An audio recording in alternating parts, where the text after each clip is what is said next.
Accounting for incomplete record, नाम से ही लग रहा है क्या कि हम जो भी रिकॉर्डिंग कर रहे हैं वो क्या है, इनकम्प्लीट। ठीक है, और इसका जो दूसरा नाम है वो है सिंगल एंट्री। ठीक है, देखो नॉर्मली जो भी हम अकाउंट्स बनाते हैं उसमें डबल एंट्री फॉलो करते हैं। डबल एंट्री बोलने का मतलब हर डेबिट के साथ एक क्रेडिट है और हर क्रेडिट के साथ एक डेबिट है। यही रीजन है कि लास्ट में मेरा बैलेंस शीट जाके क्या हो जाता है, मैच हो जाता है। ठीक है, यस सर। अब देखो दो तरह का अकाउंट हो गया, क्या एक डबल एंट्री हो गया, दूसरा एक अकाउंट नहीं बोलेंगे इसको, अकाउंटिंग करने का सिस्टम बोलेंगे इसको। ठीक है, एक है हमारा डबल एंट्री। डबल एंट्री में क्या करते हैं, डेबिट भी होता है और क्रेडिट भी होता है। अच्छा, डेबिट और क्रेडिट तो होता ही है, साथ साथ हर डेबिट के साथ क्रेडिट और हर क्रेडिट के साथ डेबिट होता है। अच्छा, यही रीजन होता है, यही हम फॉलो करते हैं डेबिट क्रेडिट की। जर्नल में भी याद करो, हर डेबिट क्रेडिट को हमेशा मैच करते थे। कुछ टाइम लेजर में भी ट्रायल बैलेंस अल्टीमेटली मैच हो जाता था, इससे पीएनएल और बैलेंस शीट अल्टीमेटली जाके दोनों साइड मैच हो जाता था। मैच होने के पीछे यही मिरेकल था कि हम जो भी काम किए हैं डेबिट और क्रेडिट को देख देख के किया कि और एक डेबिट के साथ दोनों को हमेशा मैच करते हुए चले। अच्छा, ऑन कॉन्ट्रेरी जो हमारा सिंगल एंट्री है, क्या है, सिंगल एंट्री हमारा है, इसमें भी हम डेबिट और क्रेडिट फॉलो करते हैं, लेकिन ये नहीं पता कि कब डेबिट हो गया कब क्रेडिट हो गया, दोनों को साइमल्टेनियस नहीं करता है। बात समझिए? ठीक है सर।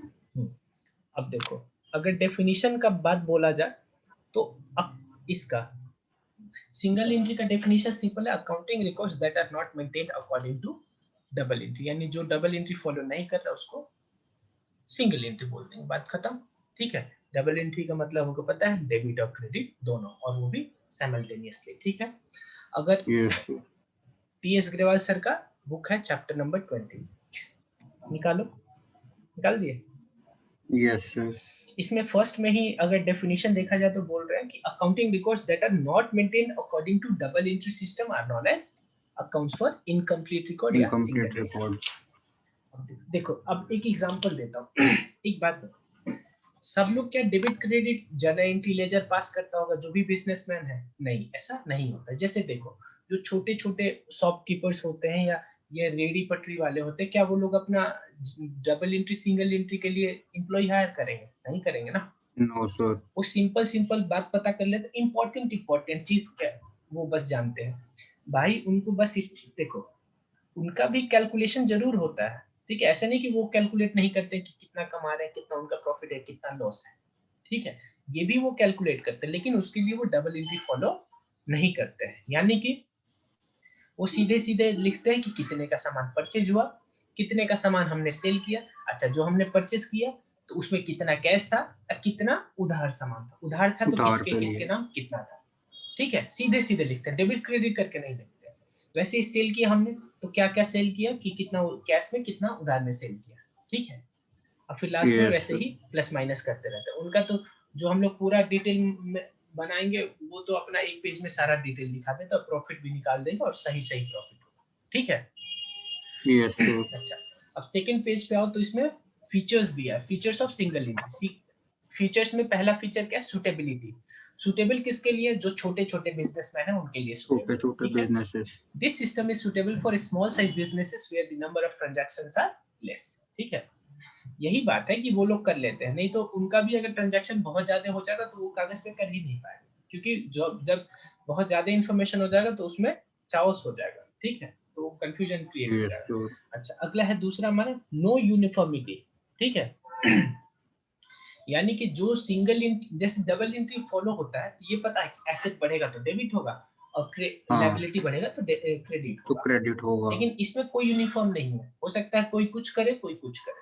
ठीक है, this system may differ from firm to firm as it is mere an adjustment of double entry system according to requirement and convenience. ठीक, मेंटेनेंस ऑफ पर्सनल अकाउंट, यानी कि देखो पता है हम लोगों को कि जो हमारा ट्रेडिशनल अप्रोच है उसमें पर्सनल रियल नॉमिनल होता है। तो देखो ये जो है, हम सिंगल एंट्री में पर्सनल अकाउंट जरूर मेंटेन करते हैं, यानी ये सब तो जरूर मेंटेन करते हैं कि किससे हमने उधार सामान खरीदा, किसको बेचा उधार, तो वो सब मेंटेन होता है। पर्सनल वाला तो सारा ही मेंटेन करेंगे। उसके साथ कैश मेंटेन करेंगे कि फर्स्ट जैसे हो सकता है ये लोग डेली बनाते हो, वीकली बनाते हो, मंथली बनाते हो, ईयरली बनाते हो, तो काम शुरू करने से पहले, यानी ओपनिंग में कैश कितना है, पूरे टाइम पीरियड में हमारा कितना कैश गया, कितना कैश आया, और लास्ट में मैच कर देंगे कि उतना ही है या नहीं है, यानी ये कैश बुक भी मेंटेन करेंगे। ठीक है। Yes sir.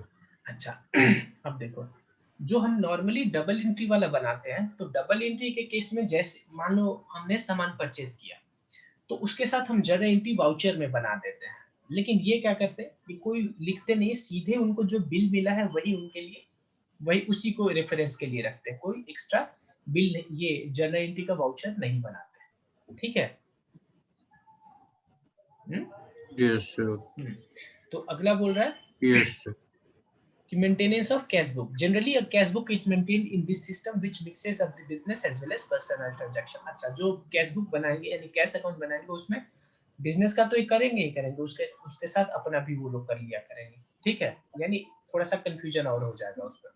ठीक है सर। डिपेंडेंस ऑन ये ओरिजिनल जो वाउचर्स। कैरेक्टरिस्टिक, हाँ हाँ हाँ बोलो, थ्योरी क्वेश्चन आता है इससे। ये जो कैरेक्टरिस्टिक है, नो नहीं, ये जो नो यूनिफॉर्मिटी वाला जो कैरेक्टरिस्टिक है, जिसमें फॉर्म टू फॉर्म डिफर करता है, तो इसका मतलब कोई कांस्टेंट रूल नहीं है नहीं अकाउंटिंग है ना, यही तो टेक्निकल नहीं है, साइंटिफिक नहीं है, फिक्स नहीं है कि यही करना है आपको। ठीक है। ठीक है सर। अच्छा, डिपेंडेंस ऑन ओरिजिनल वाउचर, यानी usually under this system original vouchers are scrutinised for collection of information. For example, in case of credit sale the owner may keep the invoice without recording it in accounting book. यानी मान लो credit पे sale purchase हुआ, तो वो कहीं पे लिखते नहीं है, सीधे बिल है, जाएंगे जिस दिन पैसा लेना होगा क्रेडिट सेल्स के कॉरेस्पॉन्डिंग, उस दिन वो बिल लेके जाएंगे, उससे पैसा लेने बात करते हैं। ठीक है। अगला हमारा yes difficulty in preparation of final account. Since की ये सिंगल एंट्री फॉलो कर रहे हैं, तो इनका प्रॉफिट एंड लॉस और बैलेंस शीट बनाने में बहुत ही ज्यादा दिक्कत होता है। ठीक है।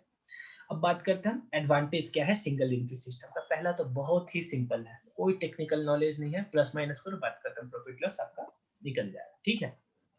Yes sir. Single entry system is simple method of recording business transactions. अगला हमारा लेस एक्सपेंसिव, यानी बहुत कम खर्च होता है।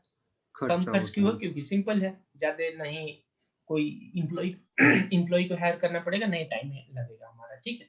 It is less expensive when it is compare to double entry system. यहाँ पे जो भी हम कंपेयर कर रहे हैं, दो ही मेथड है, सिंगल या डबल। तो सिंगल वाला जो भी हम कंपेयर कर रहे हैं, डबल के कॉरेस्पॉन्डिंग कर रहे हैं। ठीक है। अच्छा, ये सुटेबल किसके लिए, suitable for small businesses. Fourth है हमारा no need of expert knowledge of principle of book keeping, यानी इसके लिए कोई एक्सपर्ट नॉलेज चाहिए नहीं। ठीक है, यस क्योंकि ये तो सर। प्रिंसिपल लेस है। अच्छा, easy to ascertain profit and loss, यही बात सिंपल मेथड वाला ही बात है कि इसमें प्रॉफिट लॉस कैलकुलेट करना बहुत ये ही ज्यादा सिंगल इजी एंट्री सिस्टम अगर स्मॉल बिजनेसेस के लिए सूटेबल है, तो है। सोल प्रोप्राइटरशिप इसमें आ सकता है या फिर वो नहीं आएगा? अच्छा, तुम एक बात बताओ, जो ये छोटे छोटे बिजनेसमैन होते हैं, चाहे शॉपकीपर्स हो गए, वो उनका बिजनेस का मेथड क्या होता है, सोल प्रोप्राइटरशिप ही तो होता है, बस रजिस्टर्ड नहीं है। Yes sir. देखो, बिजनेस करने का तो मेनली 5 ही फॉर्मूला है, मतलब 5 ही फॉर्म है। पहला सोल प्रोप्राइटरशिप, पार्टनरशिप, एचयूएफ हो गया, कोऑपरेटिव सोसाइटी या कंपनी, यही है 5 है।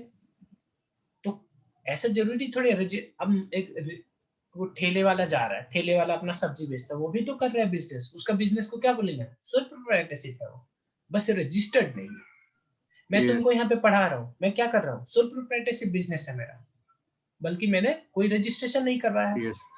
यहीं पे सपोज करो किसी कोई टीचर है पढ़ा रहा है, और उसने अपने बिजनेस को कंपनी में कन्वर्ट कर लिया, मान लो कि आकाश इंस्टीट्यूट हो गया, या बहुत सारा सुनोगे फिटजी हो गया, तो वो सब जो भी फॉर्म होगा, हो सकता है कुछ पार्टनरशिप में रन करने, कुछ एलएलपी हो, कुछ कंपनीज हो। ठीक है। तो यस मतलब सर। जो नहीं है कुछ, वो क्या है, सोल प्रोप्राइटरशिप। सोल क्योंकि और प्रोप्राइटर। सभी में आपको रजिस्ट्रेशन कंपलसरी है, चाहे वो पार्टनरशिप हो, एचयूएफ हो, याद आ रहा है, फिर कंपनी यस हो, सर। कोऑपरेटिव हो, सभी में रजिस्ट्रेशन कराना कंपलसरी। अच्छा, अब बात करते हैं disadvantages of single entry system. पहला, arithmetical accuracy can not be proved, यानी जैसे याद आ रहा है कि जो हम डबल एंट्री सिस्टम करते हैं, उसमें ट्रायल बैलेंस हमेशा हमारा मैच हो गया, यानी कि अरिथमेटिकली हमारा सब कुछ सही। एक्यूरेट है। लेकिन इसमें ट्रायल बैलेंस आपका कोई है ही नहीं, व्यवस्था ही नहीं है कि ट्रायल बैलेंस मैच करोगे, तो आप कंफर्मेशन के साथ नहीं बोल सकते कि ये मैच हो गया तो हमारा अरिथमेटिकली एक्यूरेट है। नो कंट्रोल ऑन एसेट, जो हम अकाउंटिंग करते थे, उस पे एक उसका ऑब्जेक्टिव आता था कि कंट्रोल लगाना, बिजनेस के एसेट्स पे कंट्रोल रखना एक ऑब्जेक्टिव हुआ करता था हमारा, ठीक है। Yes sir. तो यहाँ पे सिंस कि हम जो भी एसेट परचेज करें, देखो वैसे तो ऊपर ऊपर तो एक बात बताओ, कोई भी सोल प्रोप्राइटरशिप कोई भी सामान खरीदेगा क्या कागज फाड़ के फेंक देगा अपने एसेट का? नहीं फेंकेगा ना। लेकिन ऊपर ऊपर देखो तो थोड़ा सा कम रिकॉर्डिंग हो रहा है उसमें, तो हो सकता है कि आपका एसेट का मिसयूज हो या कोई लेके चुरा ले, ठीक है। सेफ नहीं है। लेकिन ज्यादा लॉजिकल बात नहीं। एक बात बताओ, अरे तुम एक मोबाइल खरीदोगे, क्या उसको कागज रखते हो कि नहीं रखते हो? कम से कम जब तक वारंटी वारंटी अवेलेबल है तब तक हाँ तो है, कंफर्म रखते हो। रख दो। ये वैसे पॉइंट के साथ मैं ये नहीं हूँ, एग्री नहीं हूँ, बाकी ठीक ही है, कोई बात नहीं। अगला हमारा correct profit loss can not be determine. इसमें करेक्ट प्रॉफिट लॉस कैलकुलेट नहीं हो सकता क्योंकि बहुत सारा आउटस्टैंडिंग और प्रीपेड ये सब कंसीडर नहीं करते हैं, ठीक है। ये सीधे कैश बेसिस पे काम करते हैं। किस पे काम करते हैं? कैश बेसिस पे। Cash basis. कैश आया तभी उनका इनकम, कैश गया तभी एक्सपेंस है, ठीक है। अगला यस हमारा sir. Financial position of business can not B assessed. Since की हमारा प्रॉफिट लॉस सही नहीं है तो एसेट लायबिलिटी भी सही नहीं कैलकुलेट कर सकते हैं, ठीक है। अगला हमारा no internal yes trade sir. And no internal checks.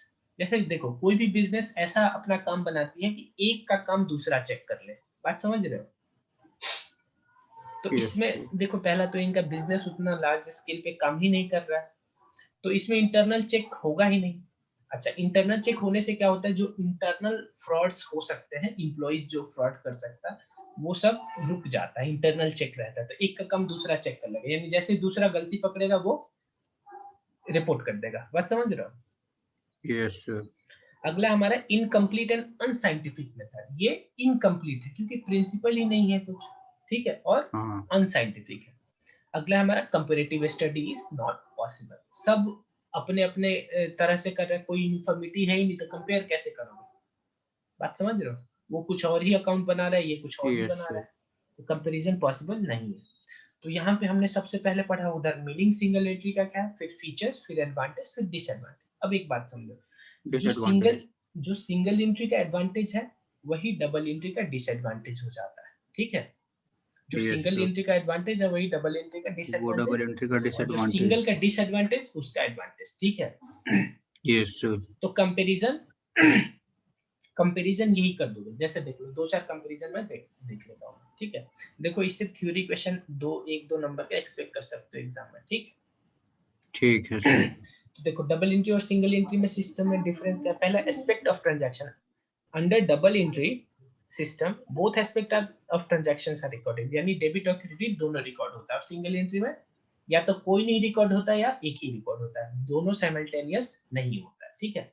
अच्छा, इसमें अकाउंट्स मेंटेन, जो यस हमारा सर। डबल एंट्री है उसमें सारा अकाउंट मेंटेन करते हैं, पर्सनल, रियल और नॉमिनल। लेकिन सिंगल एंट्री के केस में एक तो पर्सनल कर लेते हैं और कैश अकाउंट कर लेते हैं, और भी कुछ लाइक करते होंगे कैश। लेकिन यही मेनली करते हैं, ठीक है। फिर ट्रायल बैलेंस पहले में बनाते हैं, दूसरे में नहीं बनाते, ठीक है। फिर प्रॉफिट लॉस वहाँ डबल पे एंट्री नहीं में बनाते। सही सही कैलकुलेट होता, सिंगल एंट्री में गलत कैलकुलेट होता है। Balance financial position double entry में एक्यूरेट होता है, इसमें एक्यूरेट नहीं होता है। एडजस्टमेंट नहीं, ये सब छोड़ो, 6 पॉइंट यूजलेस है। हाँ, अब 7th पॉइंट हमारा यूज, यानी कौन यूज करता है। तो डबल एंट्री तो सब यूज कर सकते हैं, बड़े बिजनेस छोटे बिजनेस, लेकिन सिंगल एंट्री बस बहुत ही वो छोटे सिर्फ छोटे बिजनेसेस के लिए ही बिजनेसेस ही यूज सूटेबल करते। है। ऑथेंटिसिटी, कभी भी डबल एंट्री सिस्टम को ही ऑथेंटिक माना जाता है, चाहे आप कोर्ट में हो या कहीं भी हो। सब लोग किस चीज को वैल्यू करते हैं? जहां भी आप गवर्नमेंट डिपार्टमेंट जाओगे वो डबल एंट्री ही मांगेगा, सिंगल एंट्री वैल्यू नहीं नहीं है मैम। वहां पे, ठीक है। क्लियर? Yes sir. अच्छा, ठीक है। अब हम लोग यहाँ पे इस चैप्टर में ये करेंगे कि कितना प्रॉफिट कमा रहा है, या देखो इस चैप्टर को 2-3 पार्ट में डिवाइड करना है। पहला तो ये बताएगा ये कि प्रॉफिट कितना कमा रहा है, ठीक है। पहला हमारा क्या कैलकुलेट करना कि कितना प्रॉफिट कमा रहा है, उसका जो भी बिजनेस होगा, जो भी थोड़ा बहुत डिटेल है उस बेसिस पे आप बता दीजिए कि उसका प्रॉफिट क्या है उस साल का। दूसरे पार्ट में उसका है कि वो वैसे तो सिंगल एंट्री में बुक्स बनाए हैं, उसको आप कन्वर्ट करिए डबल एंट्री में, जो भी इंफॉर्मेशन अवेलेबल है उस बेसिस पे, ठीक है। Yes sir. चलो, तो सबसे पहले हम प्रॉफिट वाला यस काम सर। करते हैं कि प्रॉफिट क्या है। एक बात बताओ तुम मुझे कि अगर मैं बोलूं रुको, मैं इस चैप्टर का 2 पार्ट है हमारा। पहला कौन सा है? Calculation of profit loss. दूसरा पार्ट है हमारा कन्वर्जन इनटू डबल एंट्री।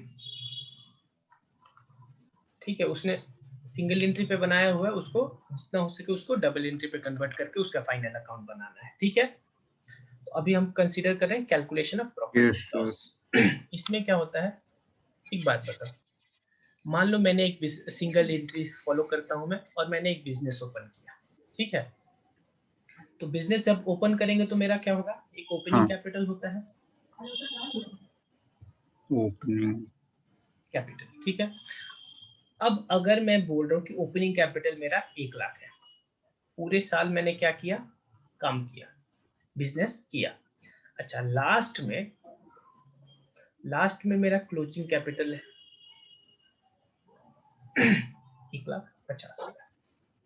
ठीक है, तो अब मैं तुमसे पूछूं, बताओ मुझे प्रॉफिट हुआ, लॉस हुआ, क्या हुआ? तो तुम क्या बोलोगे? क्लोजिंग कैपिटल ओपनिंग कैपिटल से ज्यादा है तो प्रॉफिट हुआ है। प्रॉफिट हुआ, इजीली बता सकते हो ना ये बात कि 50,000 का प्रॉफिट हुआ उस साल में, बात खत्म। यही है ना। अब आते हैं हम, अभी पहले हम लोग सिंपल पढ़ रहे हैं, सिंपल। ठीक है, यानी कि यहाँ पे 2 चीज है।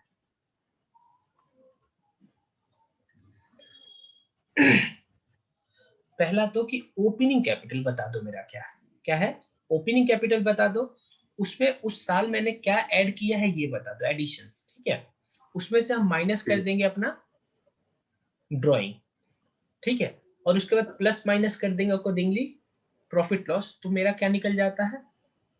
Closing stock, closing capital, sorry. ठीक है, यस सर। यानी कि तुम मुझे बता दो कि फर्स्ट डे पे, उस साल के फर्स्ट डे पे मेरा ओपनिंग कैपिटल क्या है। अच्छा, उस साल में कितना एडिशन हुआ, यानी एडिशनल कैपिटल, उसमें मैं माइनस कर दूंगा ड्राइंग, और प्रॉफिट लॉस प्लस माइनस कर दूंगा, तो मेरा क्या निकल जाता है? Closing capital. ये वाला सेम फॉर्मूला हमने शायद 2 जगह यूज किया है, एक तो अकाउंटिंग इक्वेशंस में, अकाउंटिंग और दूसरा इक्वेशन में, इधर भी कहीं भी यूज हुआ होगा, पार्टनरशिप, सॉरी, फाइनेंशियल स्टेटमेंट में भी शायद यूज हुआ होगा। ठीक है, फाइनेंशियल स्टेटमेंट्स वाले में। तो opening capital plus addition minus drawing plus profit equals to मेरा क्या हो जाता है? प्लस प्रॉफिट और लॉस, कैपिटल, क्लोजिंग कैपिटल। ठीक है। अच्छा, अगर मैं इसी फॉर्मूला को अगर कन्वर्ट करना चाहूं, तो क्या मैं इसको बोल सकता हूं मुझे देखो, एक्चुअली कैलकुलेट क्या करना है यहाँ पे, इस जो भी हम पढ़ रहे हैं यहाँ पे कैलकुलेशन ऑफ क्या है? प्रॉफिट लॉस, प्रॉफिट और लॉस। तो हम क्या करेंगे कि प्रॉफिट लॉस को इधर ही छोड़ देंगे और सारा दूसरे साइड ले जाएंगे। ठीक है, तो यहां से फॉर्मूला बन सकता है, प्रॉफिट इक्वल्स टू पहले तो उधर है क्लोजिंग स्टॉक, सॉरी हर बार मैं स्टॉक बोल रहा हूँ, क्लोजिंग कैपिटल। ये ओपनिंग कैपिटल इधर जाएगा तो माइनस हो जाएगा, माइनस ओपनिंग कैपिटल। समझ में आ रहा है ना सारा? एडिशन इधर प्लस में उधर जाएगा तो माइनस हो जाएगा, माइनस एडिशंस। इधर माइनस में है ड्राइंग तो उधर जाएगा तो प्लस ड्राइंग। यही होगा ना? Yes sir. कोई इशू? No sir. यानी अगर सीधे सीधे मुझे बोला जाए कि बताओ कि प्रॉफिट का क्या फॉर्मूला है, तो मैं क्या बताऊंगा? Profit equals to closing capital minus opening capital minus addition plus drawing, minus addition plus drawing. ये जो ड्रॉ हुआ है ये फॉर्मूला, ये यहीं से ड्रॉ हुआ है क्या? ठीक है ना बात? yes, तो स्टार्टिंग में तो कुछ क्वेश्चन जो देगा तुमको, वो तो सीधे बता देगा कि ओपनिंग कैपिटल इतना था, क्लोजिंग कैपिटल इतना था। ठीक है, तो पहले हम इलस्ट्रेशन 1 एक बार करते हैं। ये हमारा इलस्ट्रेशन 1 बोल रहे Mohan maintains books on single entry, he gives you the following information. क्या बोल रहे हैं यहाँ पे? कैपिटल ऑन 1 अप्रैल 18 नहीं पता मुझे ओपनिंग है ओपनिंग कैपिटल नहीं, अभी नहीं बात बताइए, जब तक से अगला नहीं पढ़ोगे तब तक से नहीं बता पाओगे कौन ओपनिंग है कौन क्लोजिंग। ये अब पता चल गया मुझे कि ये पहले है, यानी तो ये ओपनिंग कैपिटल हो गया और ये क्लोजिंग कैपिटल हो गया। ठीक है, बोल रहा है ये ड्राइंग है, ये वाला हमारा ड्राइंग है और क्लोजिंग ये बोल रहा है कैपिटल इंट्रोड्यूस ड्राइंग्स तो ये इंट्रोडक्शन। तो अब हमें पता है कि प्रॉफिट का फॉर्मूला क्या होता है, प्रॉफिट इक्वल्स टू क्या होता है, क्लोजिंग कैपिटल आगे प्लस ड्राइंग्स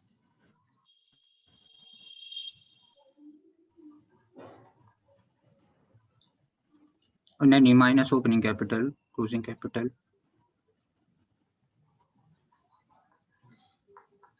ठीक है एडिशन। तो क्लोजिंग कैपिटल हमारा कितना है इस केस में, यस 33,800, ड्राइंग है हमारा 33,800 9,600, ओपनिंग कैपिटल है 30,400, एडिशन है 4,000।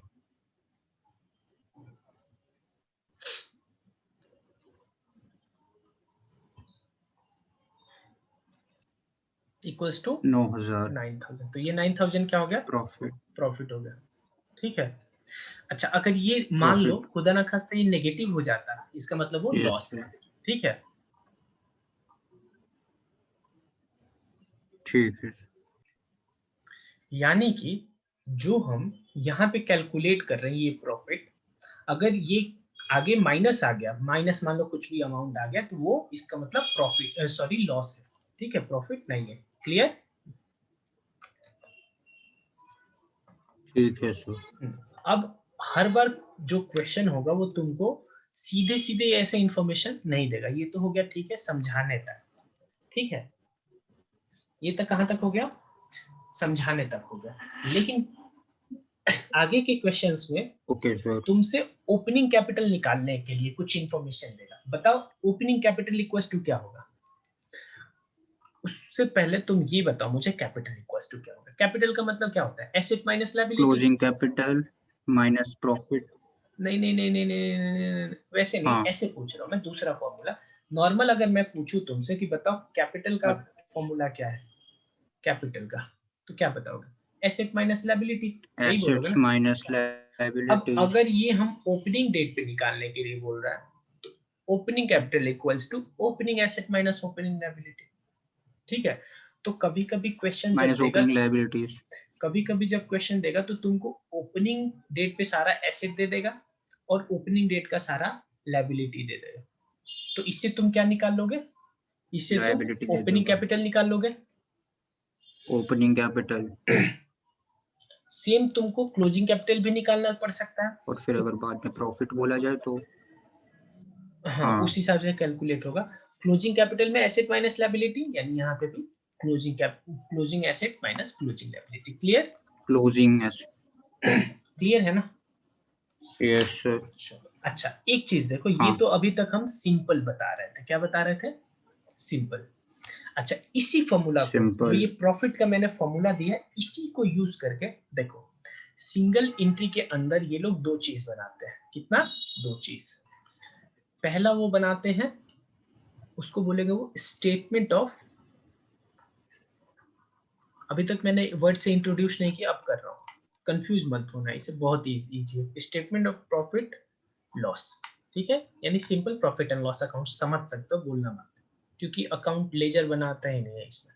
ठीक है, और दूसरा हमारा स्टेटमेंट ऑफ अफेयर, कहने का मतलब बैलेंस शीट, यानी ये दो चीज बनाते हैं सिंगल एंट्री में।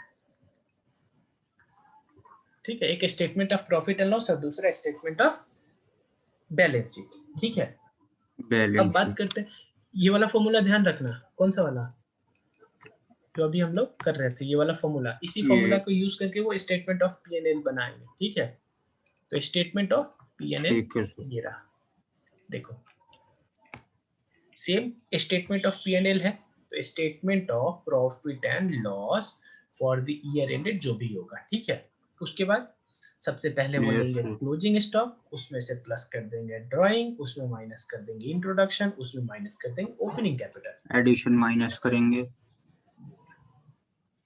उसके बाद हमारा क्लोजिंग कैपिटल निकालने के लिए अगर इंफॉर्मेशन में दिया है तो closing asset minus closing liability हो जाएगा, वो तो बैकग्राउंड में कर लेंगे हम, ठीक है। सेम अगर Yes, ओपनिंग sir. कैपिटल के लिए सीधे सीधे नहीं दिया तो ओपनिंग एसेट देके और माइनस कर देंगे ओपनिंग लायबिलिटी। क्लियर? तो यहां Yes, से मेरा sir. क्या आ जाएगा, प्रॉफिट लॉस। क्लियर? हाँ, अब देखो, अब हमारा दूसरा चीज है statement of balance, statement of affairs. Statement of affairs ditto क्या है, बैलेंस शीट। क्योंकि तुमको पता है जब हम नॉर्मल भी डबल एंट्री में बनाते हैं बैलेंस शीट तो वो भी अकाउंट थोड़ी होता है, अकाउंट तो P&L है, इसलिए वहां पे डिफरेंट है। यहाँ पे जो बैलेंस हमने शीट तो एक प्रॉफिट एंड स्टेटमेंट लॉस, होता है। यहाँ पे जो हमने प्रॉफिट लॉस बनाया है यहाँ पे स्टेटमेंट बनाया है, और जो हम उधर बनाते हैं प्रॉफिट एंड लॉस अकाउंट, इसलिए डिफरेंस है। लेकिन यहाँ पे जो यहाँ पे हम स्टेटमेंट ऑफ अफेयर्स बना रही है भी स्टेटमेंट है और बैलेंस शीट भी स्टेटमेंट होता है, तो दोनों स्टेटमेंट है। सिमिलर है। अच्छा, इसमें इस वाले साइड एसेट एज यूजुअल और इस वाले side liability, balancing figure capital हो जाएगा। अब एक चीज देखो, जो बात उधर मैं बोल रहा था कि ओपनिंग कैपिटल और क्लोजिंग कैपिटल वाला, जो मैं उधर बात बोल रहा था ओपनिंग कैपिटल और क्लोजिंग कैपिटल वाला, वो इधर यूज हो जाएगा। अगर मुझे सीधे सीधे क्लोजिंग कैपिटल निकालना है तो क्लोजिंग डेट पे बना दूंगा क्या, स्टेटमेंट ऑफ अफेयर्स। तो यहाँ पे जो भी बैलेंसिंग फिगर आएगा वो क्लोजिंग कैपिटल हो जाएगा। बात समझे? Yes sir. वही बात है ना, यहाँ पे भी क्या हो रहा है, ये वाला पूरा साइड ऐड करके लायबिलिटी माइनस कर रहा है। तो समझ रहे हो, ओपनिंग डेट वाले से यस ओपनिंग कैपिटल आ जाएगा, क्लोजिंग वाले डेट से क्लोजिंग कैपिटल आ जाएगा। क्लियर? Yes sir. देखो अभी नॉर्मल क्वेश्चन बनाते टाइम तो ये यूज कर लेना, लेकिन जब एग्जाम में करना तो ये वाला पूरा स्टेटमेंट ऑफ अफेयर बना के उसको बताना कि क्लोजिंग कैपिटल इतना है, ओपनिंग कैपिटल इतना है, फिर ये ओपनिंग कैपिटल क्लोजिंग कैपिटल इधर पुट करना और फिर निकाल देना profit loss. Clear? Yes sir. चलो, तो इस पे क्वेश्चन करते हैं हम। इलस्ट्रेशन 3 बोला कि संजय स्टार्टेड, एक काम करता हूं मैं, ये वाला तो थोड़ा सा इजी है, पहले मैं देखो पहले हम फिफ्थ कर लेते हैं, ठीक है। 3 वाला मैं बस डिक्टेट कर दूंगा, ठीक, वो इजी है। बोल रहा कि कुमारन, illustration 5 है, Kumaran a trader doesn't need proper books of account, however he furnishes you the following detail। यानी कहना चाहता है वो सिंगल एंट्री फॉलो कर रहा है और जितना उसके पास डिटेल है वो बता रहा है। यहाँ पे डेट आ रहा है मेरा 31 मार्च 2018 और यहाँ पे आ रहा है 31 मार्च 2019, यानी ये वाला मेरा ओपनिंग है ओपनिंग और ये बैलेंस वाला है। डिटेल हमारा क्लोजिंग बैलेंसेस है। क्लोजिंग। ये एसेट है, ये भी एसेट, ये भी एसेट, हाँ, ये भी एसेट, एसेट। ये भी एसेट, ये लायबिलिटी, ठीक है। तो यस सर। अच्छा ठीक है, पहले पूरा क्वेश्चन अभी पढ़ लेते हैं। During the year Kumaran introduce, ये इंट्रोडक्शन है, फर्दर कैपिटल विद, एडिशन। हाँ 4000 ये मेरा ड्राइंग। ड्राइंग है। अच्छा ये बोला कि राइट ऑफ करो, राइट ऑफ डेप्रिसिएशन और ऑन फर्नीचर 10%। फर्नीचर कितने का था, 4000 का, 4000। 10,000 डेप्रिसिएशन 400। काटोगे तो ये कितना हो जाएगा, 4000 3600। माइनस 400, 3600। तो ये हम जब लेंगे statement of affair balance sheet में तो ये 3600 लेंगे। वैसे ही ऑफिस इक्विपमेंट है 5% बोल रहा है, तो ये 5000 नहीं होगा, ये हो जाएगा 5000 माइनस उसका 5% हो जाएगा 250, तो 4750। क्लियर? अब बोल रहा है कि yes sir. Prepare statement showing profit and loss made during the year, यानी बोल रहा है कि प्रॉफिट लॉस बता दो, ठीक। तो सबसे पहले तो हम यस। क्या करेंगे, स्टेटमेंट ऑफ अफेयर बनाएंगे, स्टेटमेंट ऑफ अफेयर नहीं, statement of profit and loss बनाएंगे, ठीक है। अच्छा इसमें यस। यहाँ पे लिख देंगे पर्टिकुलर होगा ये, और यहाँ पे अमाउंट। अच्छा इसमें हम लोगों को पता है सबसे पहले कहां से शुरू करते हैं, क्लोजिंग कैपिटल, क्लोजिंग। हाँ। ठीक है। क्वेश्चन में तुमसे केवल statement of profit and loss मांगा है, ठीक है। तो क्लोजिंग कैपिटल प्लस कर देंगे ड्राइंग, ड्राइंग कितना दिया है, अच्छा रुको अभी वो करते हैं, माइनस कर देंगे इंट्रोडक्शन। इंट्रोडक्शन। अच्छा ये वाला थोड़ा उधर ही छोड़ देना, फिर माइनस कर देंगे ओपनिंग कैपिटल, ठीक है। कैपिटल। अच्छा, ड्राइंग Yes, और sir. इंट्रोडक्शन तो सीधे अवेलेबल है, वो तो यहीं से लिख देते हैं। ड्राइंग हमारा 4000 है, ठीक है, और हमारा है इंट्रोडक्शन है 6000, ठीक है, ये लिख देते हैं वहां पे। 6000 है। ड्राइंग 4000 हो गया, इंट्रोडक्शन 6000। अच्छा, अब हमारे पास ना ही क्लोजिंग कैपिटल अवेलेबल है, ना ही ओपनिंग कैपिटल, तो इसके लिए तो मैंने क्या बताया था, एक तो शॉर्टकट वाला है जो कि हम एग्जाम में फॉलो नहीं करेंगे। क्या बोलता है, सीधे बताओ कि क्लोजिंग डेट का टोटल एसेट कितना हो, टोटल लायबिलिटी कितना हो, वो प्लस माइनस कर दो, क्लोजिंग कैपिटल निकल जाएगा। अकॉर्डिंगली ओपनिंग डेट का एसेट और माइनस बता दो, क्लोजिंग कैपिटल है। माइनस कर दो, वो क्लोज ओपनिंग कैपिटल निकल जाएगा, ठीक है। लेकिन हम यहाँ पे दोनों ही हाँ। डेट पे क्या बनाएंगे, स्टेटमेंट ऑफ अफेयर। तो ये हो गया हमारा ये स्टेटमेंट ऑफ अफेयर हमारा किस डेट का है, ये है statement of affair as on 31/3/18, 31 यानी ओपनिंग डेट। मार्च।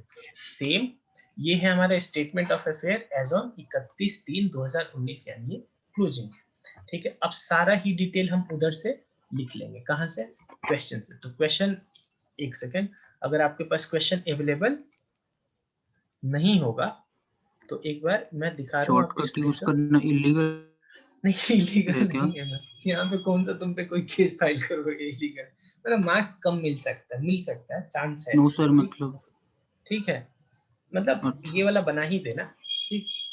तो क्वेश्चन आप स्क्रीनशॉट ले लीजिए, बाकी मैं अपने बुक से देख लेता हूँ, ठीक है, इधर उधर क्या इतना करेंगे, अपने बुक से ही देखो, ठीक है।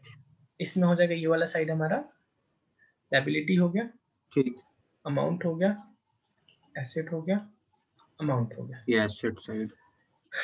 अब ओपनिंग वाला, फिफ्थ क्वेश्चन था ओपनिंग का, तो हमारा बैंक बैलेंस, कैश, फिर स्टॉक, फिर debtor, debtors, office equipment, and furniture. फिर फर्नीचर, सेम यहाँ पे आ जाएगा हमारा क्रेडिट। अच्छा, बैंक बैलेंस हमारा है 4500, कैश हमारा 300, स्टॉक हमारा 40,000। 40,000, डेटर हमारा 12,000। 12,000, इक्विपमेंट हो गया 5,000, और ये होगा हमारा 4,000। 4,000। क्रेडिटर हो गया 30,000। क्लियर? Yes sir. सेम ये मेरा क्लोजिंग वाला डेट है, स्टेटमेंट ऑफ अफेयर, इसका भी बैलेंस लिख लेते हैं। 3,000, 4,000, 4500, 3,000, 4,000, 4500, डेटर है हमारा 20,000। अच्छा, इक्विपमेंट में हमने डेप्रिसिएशन काटा था, तो 5,000 माइनस 250, हो 250। गया था 4,750। 4,750। फिर इसमें ये 4,000 माइनस 3,600। 400, तो ये 3,600, ठीक है। क्रेडिटर यस हमारा सर। 20,000। अच्छा, अब दोनों का ही बैलेंसिंग फिगर हम कैलकुलेट कर लेंगे। एक सेकंड, थोड़ा छोटा कर देता हूँ, दोनों को एक ही फ्रेम में लाता हूँ मैं। तो दोनों का ही बैलेंसिंग फिगर कैलकुलेट करेंगे। तो सबसे पहले मान लो क्लोजिंग वाला, ये टोटल करने पे कितना आ जाएगा हमारा, देखना, 80350, 80350, ठीक है, 80350, ठीक। तो यहाँ पे मेरा जो कैपिटल आएगा वो हो जाएगा क्लोजिंग कैपिटल, क्योंकि सर क्लोजिंग जो डेट का, आपने स्टॉक लिखा है ये 4,500 है क्या?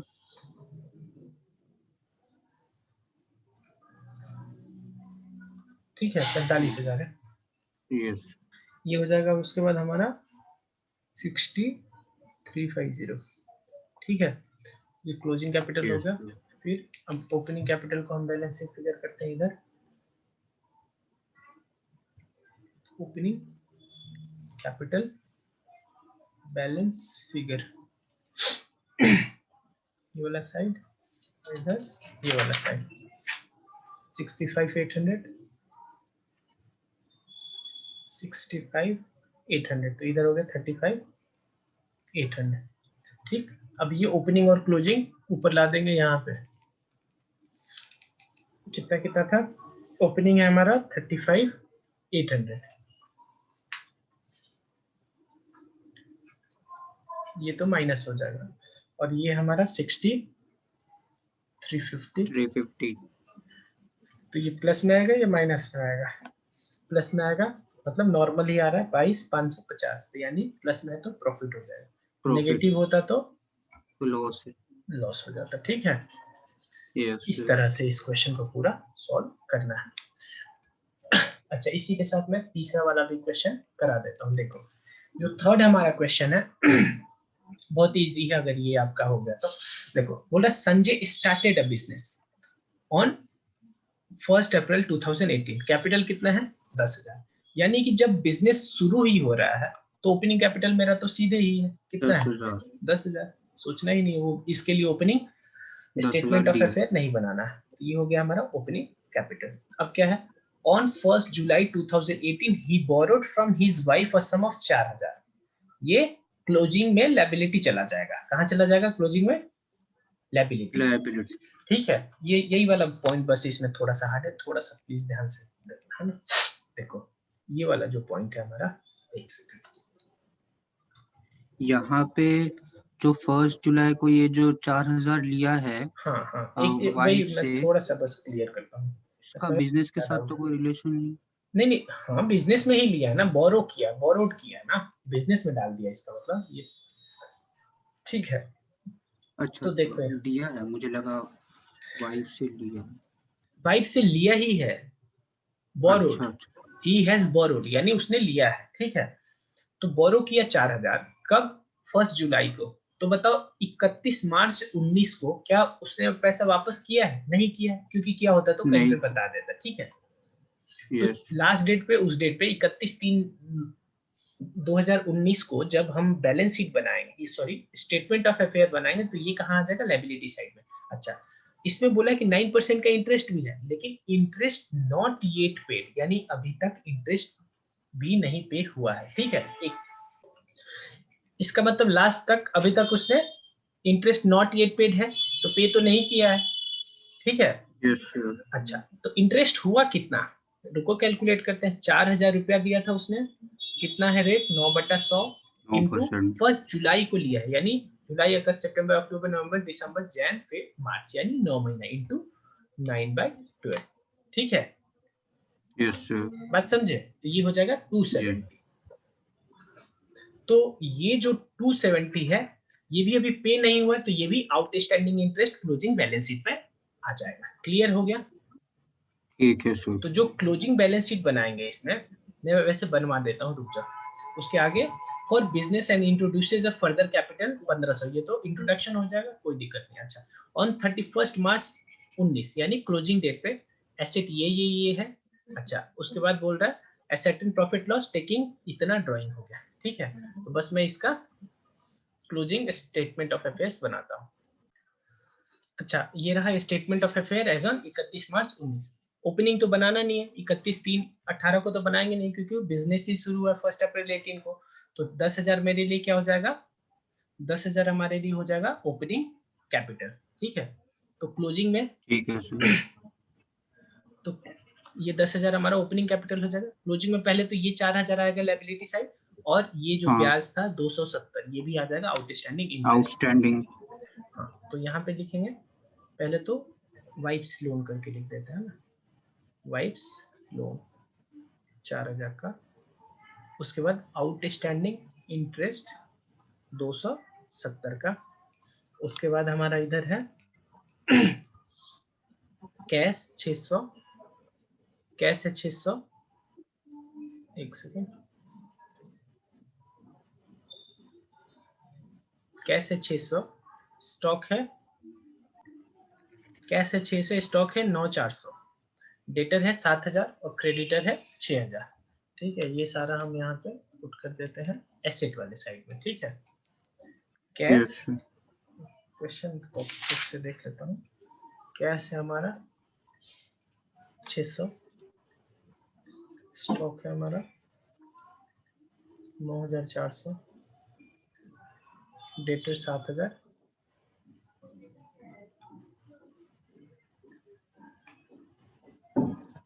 क्रेडिटर 6000 ठीक है। तो इसको बंद करेंगे यस सर। तो बैलेंसिंग इधर आ जाएगा 9 7 एक सेकंड 10 7 17,000 हो गया ये भी लिख देंगे 17,000 तो 10 माइनस हो गया 7 में 6,730 ठीक है। ये क्या हो गया क्लोजिंग कैपिटल। ओपनिंग कैपिटल उधर हो गया क्लोजिंग कैपिटल ये हो गया और ड्राइंग और इंट्रोडक्शन दिया तो अकॉर्डिंगली हम स्टेटमेंट ऑफ प्रॉफिट लॉस बना रहे हैं। अगर मेरे से पूछो कि तीसरा और पांचवा नंबर क्वेश्चन में हार्ड यही है क्यों है हार्ड बस बहुत सारे बच्चे ये वाला मिस कर जाएंगे ठीक है। जो हमारा वाइफ्स लोन वाला है वाइफ्स लोन तो मान लो एक समय के लिए वो वाइफ्स लोन वाला कर लेंगे लेकिन उसके बावजूद वो ब्याज ये जो आउटस्टैंडिंग इंटरेस्ट 270 का है वो भूल जाएंगे ठीक है। Yes sir. तो इस वीडियो को मैं यहाँ पे खत्म कर रहा हूँ और जो रिमेनिंग पार्ट है वो मैं नेक्स्ट वीडियो में डाल दूंगा ठीक है। तो वीडियो देखने के लिए आप सभी का बहुत बहुत धन्यवाद। मन करे चैनल को सब्सक्राइब कर लीजिएगा कोई डाउट है तो कमेंट सेक्शन में आप मेरे से पूछ लीजिएगा ठीक है और वीडियो को लाइक भी कर दीजिएगा। Thank you very much bye.